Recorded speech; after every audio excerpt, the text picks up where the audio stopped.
Um, why is the Earth's why is the temperature going up? Well, before you can deal with the question of why is the temperature going up, you have to ask, why is the Earth's temperature what it is? Let me put it to you this way. Why is the Earth warmer than the space around the Earth? You know very well that it's cold on the moon, for example. The moon is a body which people have walked upon. It's close to the Earth, relatively close to the Earth. And you've seen pictures having, they don't go out in their swimsuits with just an oxygen mask. It's cold up there. Why is the Earth's temperature different?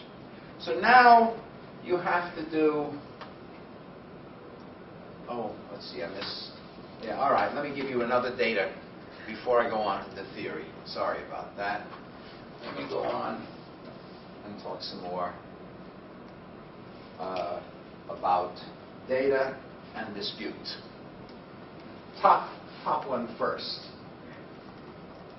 Top one, carbon dioxide in the atmosphere. The left one is basically in the last 1,000 years, and the right one is over many thousands of years. So, first of all, there's a lot of fluctuation in carbon dioxide in the atmosphere. A lot of fluctuation. Nobody's arguing that. On the other hand, if you look in more detail, and that's the left drawing, you see that there's been a significant change in the atmospheric concentration of carbon dioxide since the beginning of the so-called industrial era. When does the industrial era start? Late 1700s, beginning of the 1800s. You begin to have steam engines. You begin to have massive burning of coal, etc. A little later, of course, petroleum comes in, etc. So this is our era over here. Now let's look at the dispute, the so-called hockey stick dispute. And a name comes up who's been reviled by the skeptics, a professor at an English university, Phil Jones. So this top curve here, this is a reconstruction from the instrumental record. And as I said, the instrumental record goes back to about 1850. Now another, Phil Jones is English, Michael Mann is American, and he has basically taken the proxy measurements from before 1800 and tried to smoothly take them into the instrumental measurements of today. And you see, first of all, that because these are proxy measurements, there's a lot more uncertainty about them than there are for instrumental measurements. And the gray area is trying to indicate the uncertainty. The black line is what I might call the average of all the different measurements. So this is the measurement, and that's the uncertainty.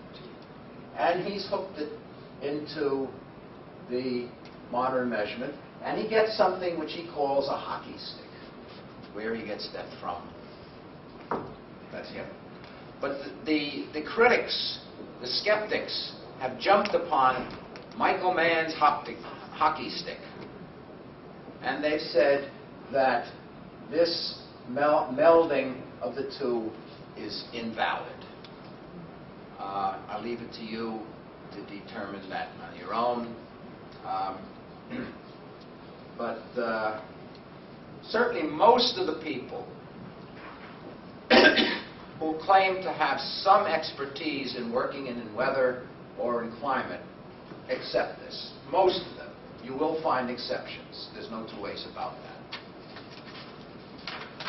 Okay, so that's the data. Now, the question, why is the Earth warm? I'm not going to spend a lot of time on this. Come to my class on energy and the environment, and we'll spend a little more time on it, or we can do this. Anyhow, actually this stuff is, we do this in astronomy too, so I'm doing this twice this semester, in astronomy and in energy and the environment. There is a law named after Stefan and Boltzmann. Who else? Mid-19th century physics. Very well. I don't. Even the skeptics don't deny any of this. This is well accepted physics. And basically, it says that bodies radiate temperature. Bodies radiate energy with an intensity proportional to the fourth power of the absolute temperature. That's that statement. So from that, you can immediately calculate what the temperature of any planet would be, because the planet is warmed in our solar system. The amount of warming from the inside of the planet, I mean, our planet is hot inside. It's hot because of the gravitational energy due to the formation of the planet, so that's old energy. It's hot because of radioactive materials in the center of the Earth. So if you will, that's continuing energy. But the total amount of that is minuscule compared to the energy received from the sun.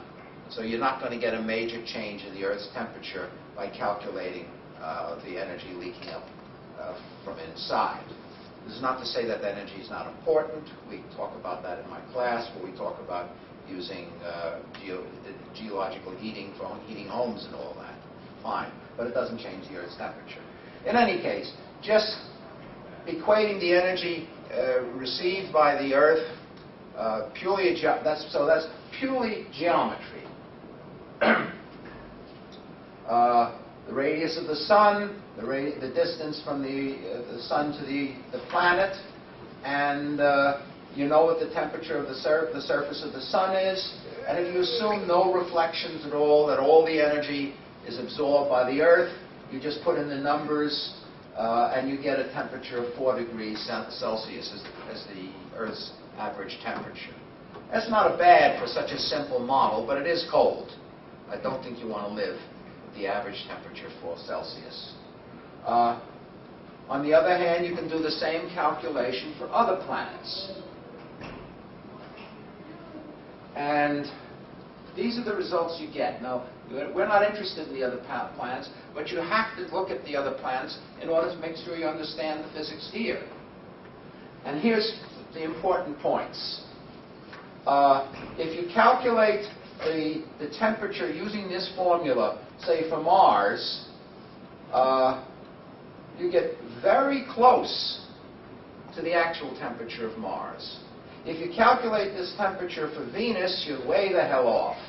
If you calculate it for Earth, you're well off. So here, these are the numbers calculated using that formula. These are the actual temperatures.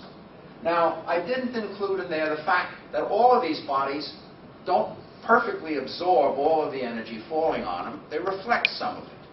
And we know what the reflection is. So the word is albedo, percentage of reflected energy. If you include that, that's the percentage reflected, then these are the calculated numbers. You notice that Mars is spot on. Earth is, well, there's the difference. The difference between the simple calculation and the actual value. Now, what could that difference be? The difference is the atmosphere. In other words, over here, I have the atmospheric density. Mars has almost no atmosphere. This simple calculation without atmospheric effects, spot on. Earth has an atmospheric density of 1. Never mind the units. This is all relative. And you see, the effect is